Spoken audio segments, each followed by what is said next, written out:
calote americano ainda pode acontecer. Em menos de 2 semanas, a partir de 2 de agosto, a maior economia do planeta pode ser forçada a parar de pagar suas obrigações. As consequências são imprevisíveis e podem abalar todos os países que detêm títulos da dívida americana, principalmente as economias emergentes, que estão entre seus principais credores.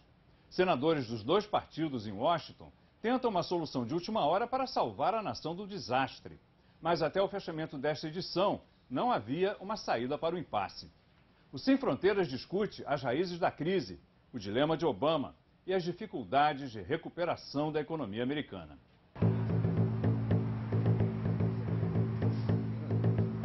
Para entender a crise em Washington, vamos voltar ao fim de 2010. Chegam ao Congresso americano os novos deputados eleitos em novembro. Representam a vitória do Tea Party, um grupo de extrema-direita que levou o Partido Republicano a uma vitória esmagadora sobre os democratas do presidente Obama. Com seu jeitão provinciano, trazem uma missão: reduzir drasticamente o tamanho do governo federal, cortar os programas assistenciais criados pelos democratas desde o governo do presidente Roosevelt, na década de 30, e de quebra garantir que Barack Obama não seja reeleito.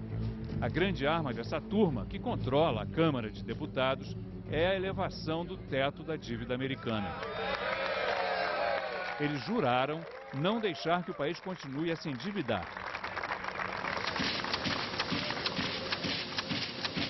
E como a medida não pode passar sem o voto deles, criaram um impasse político que pode detonar uma crise financeira mundial se o governo americano for obrigado a parar de pagar suas obrigações. A raiz da crise está no governo Bush. George W. recebeu de Bill Clinton um superávit nas contas do governo, que ele transformou num déficit recorde. Bush gastou trilhões em guerras e perdeu muito mais ainda em receita fiscal, reduzindo drasticamente os impostos pagos pelos mais ricos. A recessão de 2008 piorou a situação. A receita despencou e, para evitar uma depressão econômica, o governo Obama adotou um programa de estímulo de quase $1 trilhão. The nays are 37. H.R. 1 as amended passes. Esse endividamento todo não foi suficiente para retomar o crescimento. O país continua estagnado, precisa de mais estímulo. Mas para o Tea Party, que controla o Partido Republicano, o governo não é a solução, o governo é o problema. Em vez de estímulo, eles querem cortar na carne todos os programas assistenciais mantidos pelo Estado. E usam a elevação do teto da dívida para arrancar de Obama esses cortes. Right now, we have a responsibility and an opportunity to reduce our deficit as much as possible and solve this problem in a real and comprehensive way. O presidente resiste, cedeu em parte, mas em contrapartida exige que os ricos paguem mais impostos, o que o Tea Party não aceita. Está criado um impasse que ameaça quebrar o país. O teto da dívida americana está em 14 trilhões e 300 bilhões de dólares. O Tesouro americano precisa de autorização do Congresso para emitir mais 2 trilhões em títulos da dívida até o fim do ano que vem. Se até 2 de agosto a medida não for aprovada, o Tesouro não poderá pagar os juros dos títulos. Seria o inimaginável os Estados Unidos serem obrigados a dar um calote nos credores. Mr. Sanders, no. Mr. Schumer. Os líderes dos 2 partidos, democrata e republicano, no Senado, tentam convencer a Câmara a aprovar o teto da dívida agora para evitar um desastre e deixar os cortes de gastos para mais adiante. Apesar da oposição radical dos novos deputados, um acordo parece provável.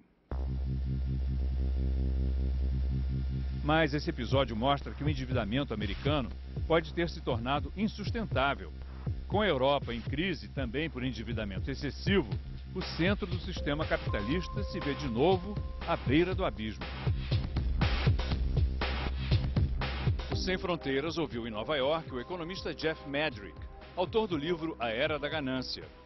I think Americans changed their attitude towards government back in the 1970s. Even in the early 1970s, America was a moderately progressive nation. It believed in substantial taxes. It believed in social programs. Indeed, it had faith in government.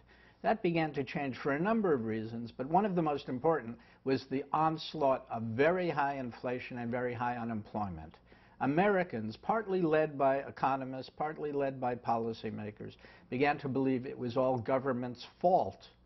And now there is an ideological shift in America. Americans tend to blame government first. They tend now to want a smaller government on average. They tend to think the words big government are evil. That's a change, and it's persisted now for 40 years. It's partly what's underlying this debate. But having said that, recent surveys show that Americans want the debt ceiling raised. They want to compromise, even if it means raising taxes. Indeed, Obama has only proposed raising taxes on the wealthy, on airplanes, private airplanes as an example. The Republicans are opposed even to that on purely ideological grounds. The rich have gotten so rich in America, the idea that they shouldn't pay a higher proportion of their incomes is hard to square with American history, a sense of social justice, and indeed will undermine the economy's future. So why has it been so difficult for them to come to this agreement to raise the debt ceiling? Since during Reagan era, the ceiling was raised 18 times. Yes. Is that accurate? Yeah, during the Reagan period, during subsequent presidencies, the debt ceiling was raised. So what's the difference now?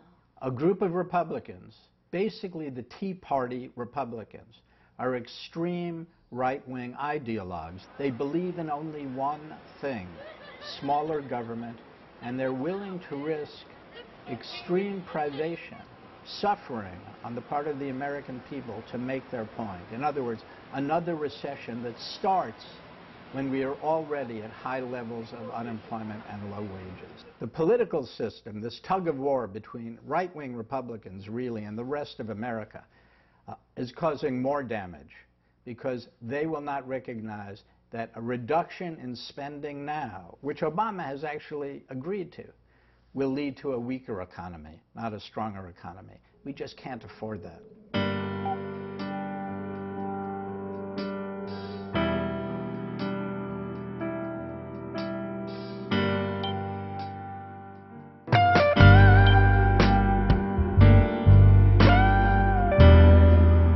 Se os Estados Unidos são bons pagadores, por que a dívida não para de crescer? Aumentar o teto dessa dívida pode ser a solução?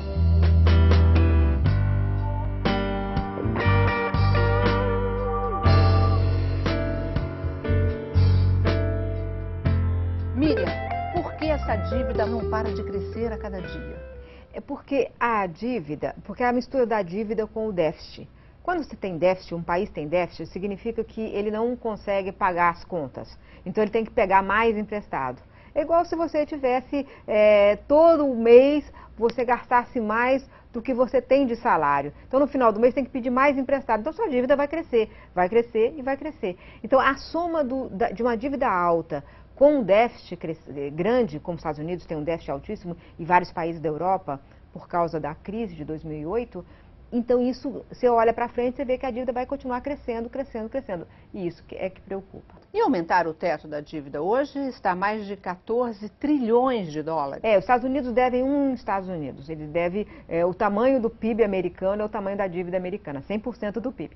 É isso que eles devem. E aumentar o teto, por que é importante aumentar o teto? Porque nesse momento, se não aumentar o teto, o governo, então, teria que cortar gastos ou até deixar de pagar um vencimento. E isso é muito perigoso para todo o processo, para toda a economia mundial.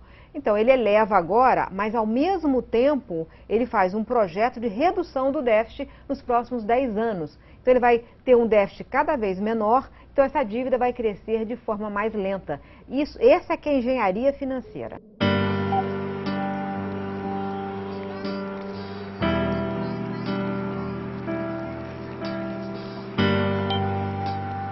Existe um limite para esse endividamento? Não, o ideal é que ele mostre, que os Estados Unidos mostrem que estão decididos a reduzir a dívida. Mas a dívida americana, na verdade, era formada por esses... as pessoas querem emprestar para os Estados Unidos. O Brasil quer fazer a sua poupança, que são as reservas cambiais. Ele fala assim, o que eu vou comprar para deixar como poupança? O Banco Central fala, eu vou comprar títulos do Tesouro Americano, que sempre foi considerado, há 70 anos é considerado, o menor risco do mundo. A melhor nota do risco é AAA, é a dívida americana. Então, como sempre foi o porto mais seguro, as pessoas, os países compram papéis dessa dívida. O Tesouro Americano lança um papel e o Brasil dá dinheiro, no caso, comprando esse título, e esse título fica em carteira. Significa que ele pode chegar lá no Tesouro Americano e falar, me paga essa dívida aqui. Então, os países querem financiar, porque sempre foi a maior economia, a mais segura do planeta. Existe uma possibilidade de rejeição a esses títulos? Ainda não se vê isso. Apesar da dívida ser deste tamanho, apesar do déficit ser muito grande, cada vez que tem um problema em qualquer lugar do mundo, mesmo que a crise seja nos Estados Unidos, aumenta a compra de títulos do Tesouro Americano. Porque o título do Tesouro Americano sempre foi isso, o melhor dos papéis, né? Então, ainda não se vê. Se houver uma rejeição a esse papel, aí você desorganiza toda a economia mundial. Você começa o seguinte, vamos imaginar que começa a desvalorizar esses papéis. A China, que tem $1 trilhão desses papéis, vai ter dificuldade. Ela é a que mais compra títulos do Tesouro Americano. Então, o Brasil também pode ter problemas. Então, não interessa a ninguém não interessa desfecho ninguém infeliz dessa crise. Uma desorganização da dívida da economia americana não interessa a ninguém, porque continua sendo a maior economia do planeta. E quando a gente fala assim, a China é o segundo, ok, a China é o segundo, só que a China é um terço da economia americana. Os Estados Unidos são 3 vezes mais que a China. Então, continua sendo a grande economia do mundo.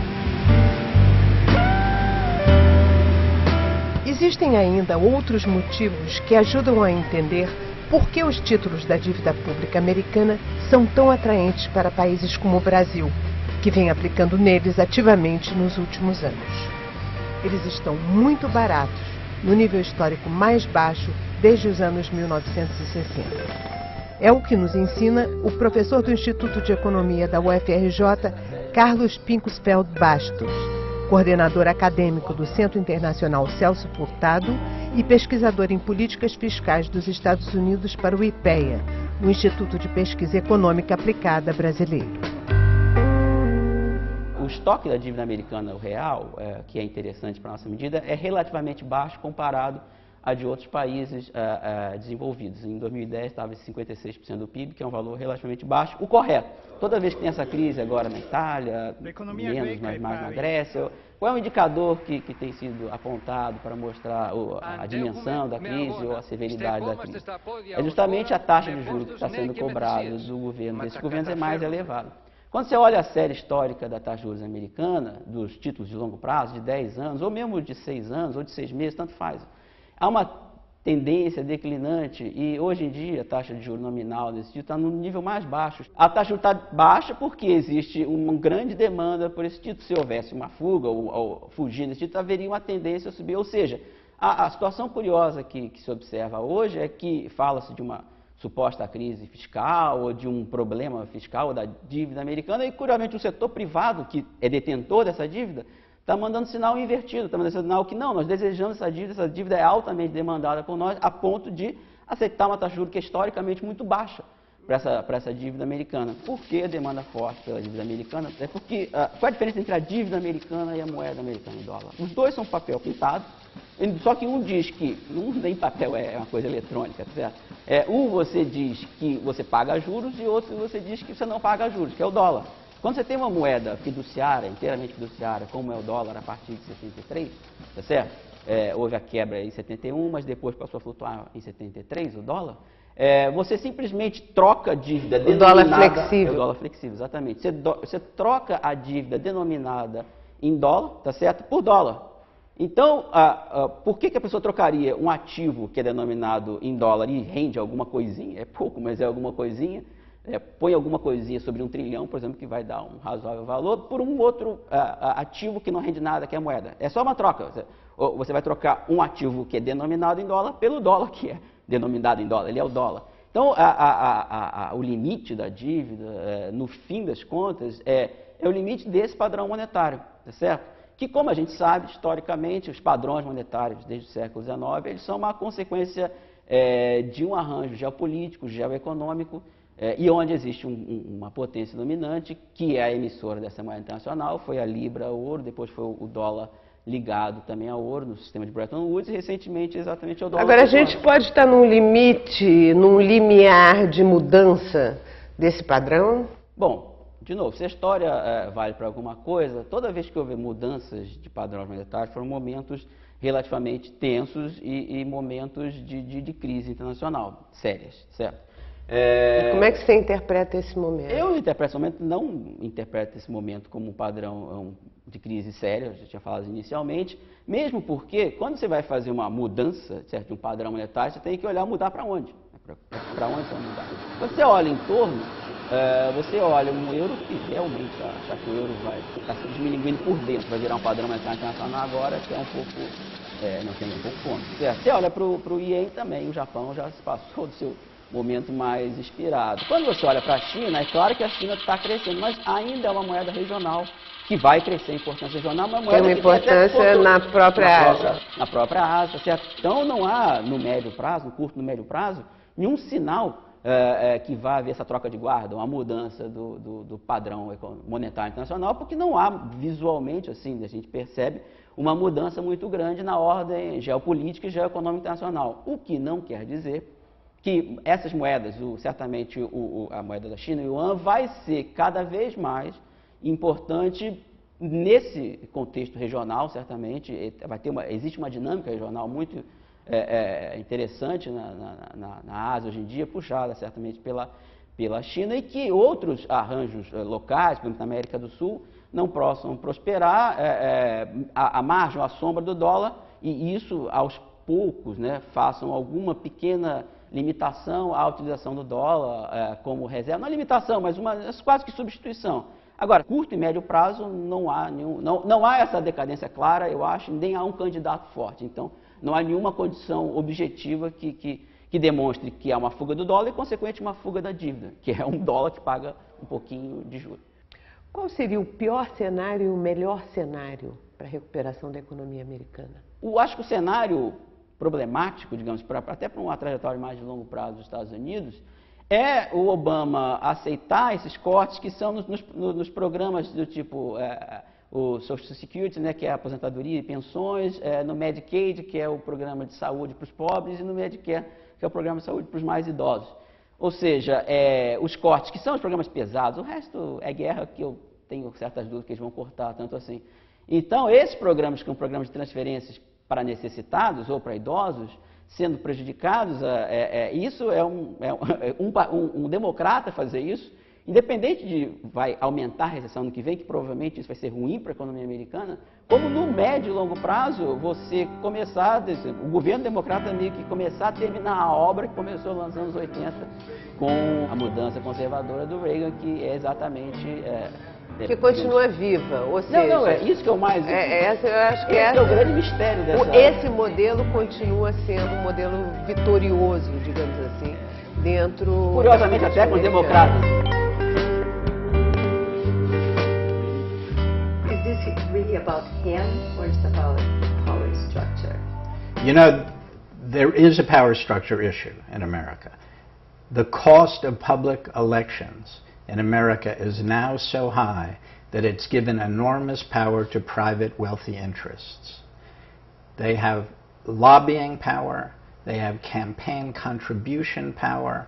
That has indeed changed America and possibly seriously undermined our democracy.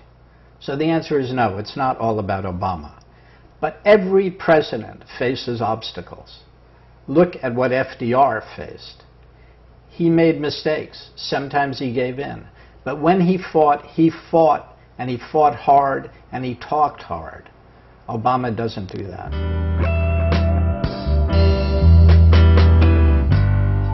In America, this ideology, which I believe shifted in the 1970s, has carried forward and become more extreme. Americans have always been worried about deficits, always liked balanced budgets, even though we've proved often that we can't get by balancing the budget in times of economic weakness. We need deficits, and there's nothing wrong with them. But deficit scares have brought on these austerity economics, and the leadership in Washington has not made clear to the American people this is a highly exaggerated problem. Austerity economics is going to be shown in history to be one of the great political follies of modern times.